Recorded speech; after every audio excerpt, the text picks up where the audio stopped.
Saya awali, Assalamualaikum warahmatullahi wabarakatuh. Waalaikumsalam warahmatullahi wabarakatuh. Bagaimana kabarnya hari ini? Alhamdulillah. Ada yang sudah masuk? Sudah. Sudah masuk semua. Oke. Saya absen ya.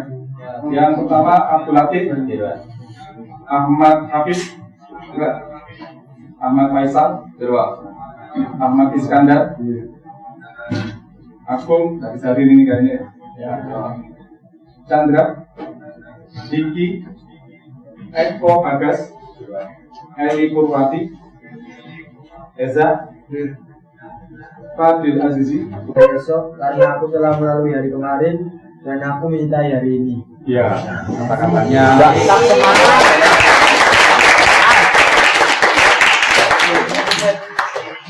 Aku mencintai hari ini. Aku tidak takut akan hari esok karena aku telah melalui hari kemarin dan aku mencintai hari ini. Ini kata-katanya optimis ini. Baik. Pembelajaran hari ini yaitu tentang DHCP server. Selama ini, ketika Anda masuk ke SMK 1, kemudian ada fasilitas WiFi, baik itu pakai laptop atau mungkin pakai HP, merasakan tidak fasilitas DHCP server? Nah, pada waktu apa Anda mendapatkan layanan DHCP server? Pada waktu apa? Angkat tangan, ada yang bisa? Pada waktu Anda login melalui ya hotspot yang ada di SMK ya, hotspot yang ada di SMK.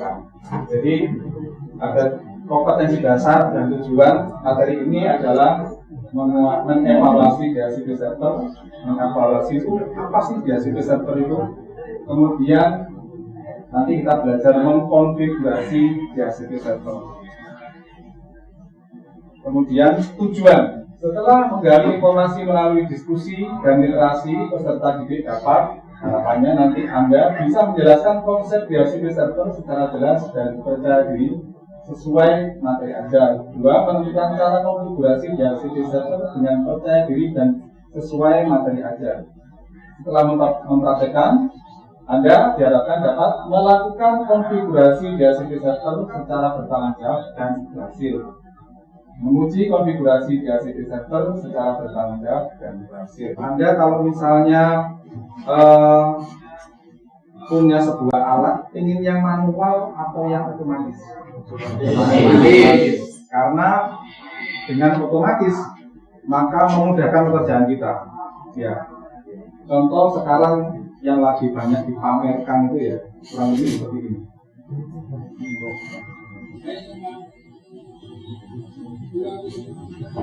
Ya, buka pintu, mau buka pintu aja, bahaya ya.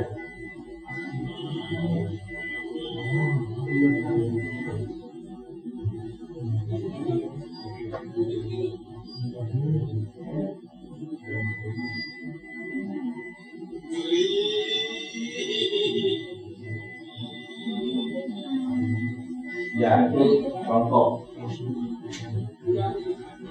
Jadi banyak ya sekarang. Pintu aja ada di sini di kota kita ada enggak pintu di mall pada waktu Anda masuk nggak usah buka gimana? GM ya pernah gitu ya di GM, tapi kayaknya sekarang sudah jarang difungsikan ya. Cuma saksikan ya. Itu contoh dan banyak sekali sama seperti HP kita itu ada yang pernah set alarm dengan voice. Pernah kan ya? Nyalakan alarm pada pukul sekian. Langsung otomatis. Anda tidak usah perlu pencet mikir bagaimana caranya set alarm. Ya. Jadi itu satu contoh. Oke, lanjut. Nanti ada penilaian jelas. Ya namanya mentransfer ilmu harus ada penilaian. Tapi sebelumnya kita tadi sudah sedikit ada clue tentang DHCP server itu seperti apa. Nah, di sini ada pretest. Pretest ini sebelum saya mulai materi untuk mengukur tingkat pemahaman Anda tentang materi yang akan kita berikan. Tapi tadi sudah ada dulunya ketika Anda masuk ke SMK 1 sudah ada hotspot. Di sini kemudian harus masuk web login, user status dan seterusnya. Saatnya itu. Baik, silakan dinyalakan isinya komputernya. Kemudian buka alamat ini https://s.id ppl2 refresh.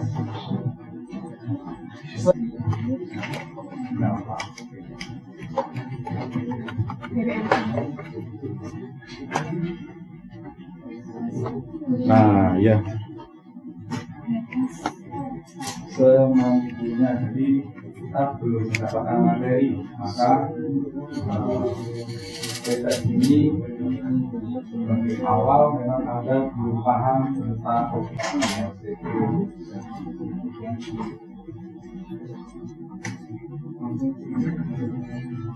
tadi kan cuma Anda dapat gambaran kalau saya masuk ke SMK 1 saya dapat login, ada wifi, saya dapat login, kemudian masuk dan bisa internetan.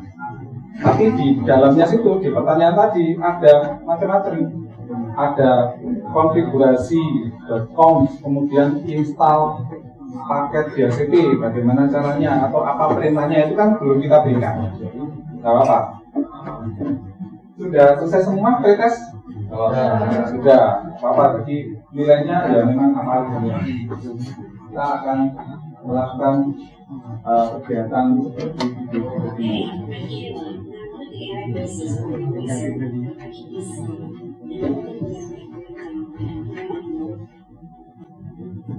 Assalamualaikum warahmatullahi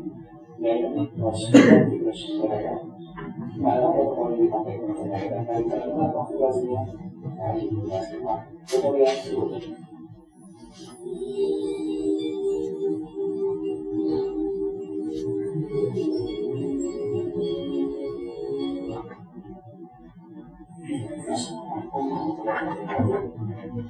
Di tutorial ini kita akan mencoba belajar konfigurasi DHCP server. Oh ya, sebelumnya tadi ada yang bertanya mungkin? Silakan ya. Bagaimana cara menginstal paket aplikasi DHCP server dan bagaimana cara mengkonfigurasikan DHCP.com? Ya, tadi sebenarnya sudah ada videonya, cuman karena pas kebetulan duduk di belakang jadi nggak kelihatan. Jadi cara installnya, perintahnya sama seperti yang lain yaitu apt-get install ya. Terus konfigurasinya tadi Anda boleh pakai Nano, ya. Itu adalah aplikasi untuk editing teks. Kemudian boleh menggunakan V. Terus kemudian ada lagi Vim. Ada lagi yang diedit. Cuma masalahnya kalau yang diedit ini harus yang berbasis GUI, itu ya. Baik, kita lanjutkan. Ada ya? Kalau nggak ada kita buat kelompok dulu. 1, 2, 3, 4. 1, 2, 3, 4. 1, 2, 3, 4. 1 lagi. Silakan di RKPD itu lembar kerja itu sudah jelas sekali runutan perintahnya. Anda tinggal melakukan. Ya. Silakan. Bukan virtual box-nya.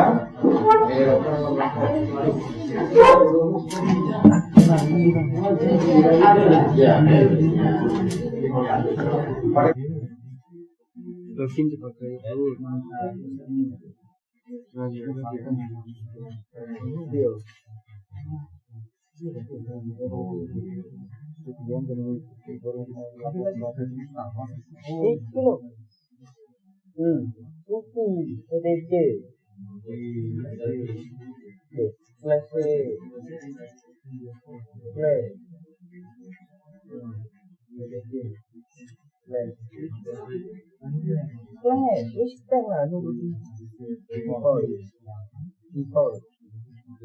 maka saya default Terus Ya. DCP server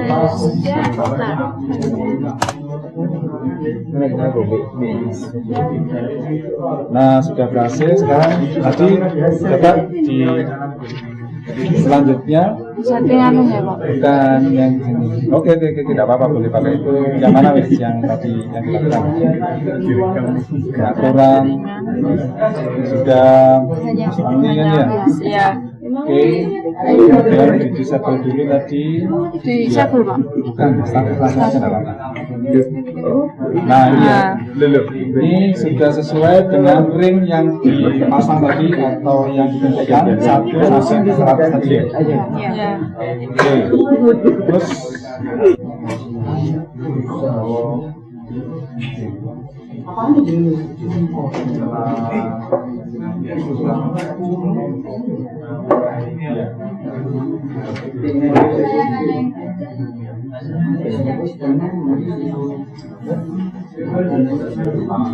oke, sudah. Silakan kembali ke posisinya masing-masing. Tadi ya posisi kembali yang sudah tadi. Ya, silakan untuk menyampaikan hasil dari konfigurasi DHCP server tadi. Pertama dari fungsi DHCP server adalah pertama dapat memberikan nomor IP secara otomatis kepada komputer yang melakukan request. Kedua, DHCP memiliki fungsi utama mendistribusikan IP address secara otomatis kepada setiap klien yang terhubung dengan jaringan komputer. Serta DHCP akan memberikan kemudahan bagi seorang network administrator dalam mengelola jaringan komputer karena alokasi IP address dapat ditentukan secara otomatis dan dalam satu kali kerja. Dan yang terakhir, DHCP server selain bisa memberikan IP address secara dinamik, juga bisa memberikan IP address secara statis kepada klien yang terhubung ke jaringan komputer. Yaitu kesimpulan kedua adalah apa kelebihan dan kekurangan penggunaan IP dinamis dibanding dengan IP statis. Kelebihan IP dinamis ada 3, yaitu pertama tidak perlu repot untuk men-setting IP satu persatu. Kedua, jarang terjadi kesamaan IP dengan komputer lain.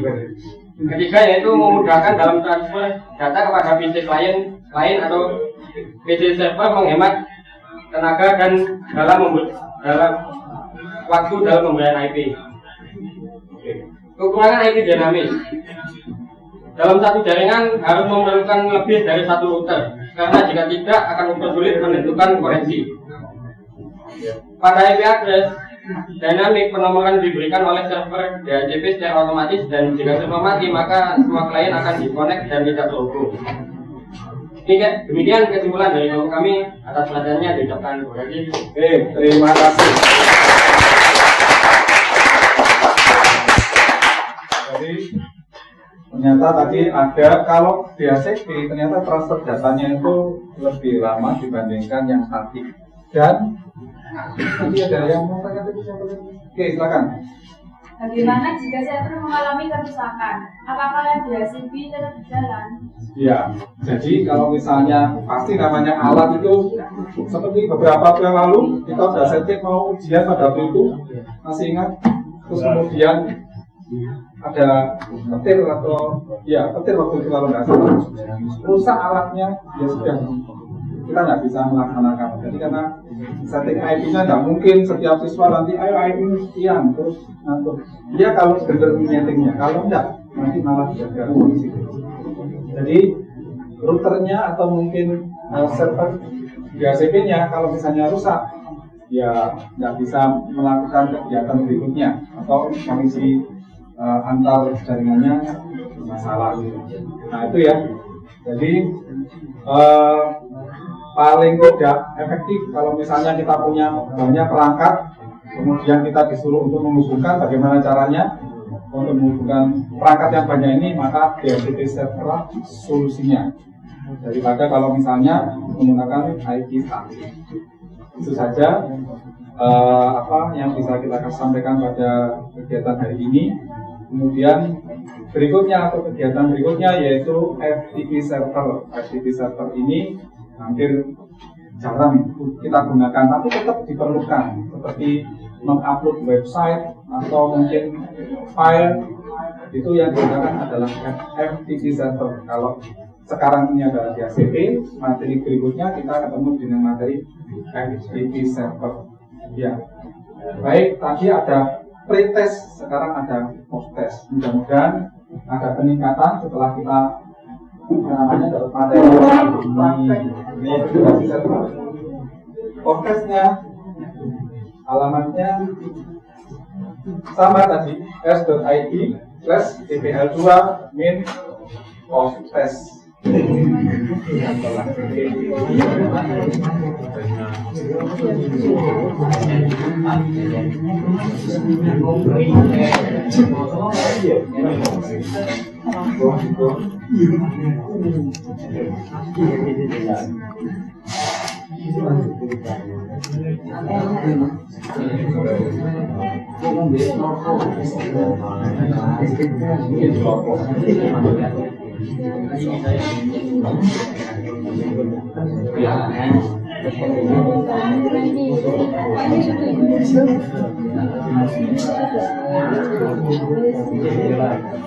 DHCP server, dan depan seperti yang kita sampaikan materi kita depan nanti adalah FTP server. Kalau nanti masih ada pertanyaan-pertanyaan lagi nanti di luar jam pembelajaran hari ini, silakan gantian mungkin yang memimpin doa untuk penutup pada kegiatan hari ini. Oke, silakan. Sebelum kita mengakhiri pembelajaran pada hari ini, marilah kita berdoa menurut keyakinan masing-masing. Berdoa mulai.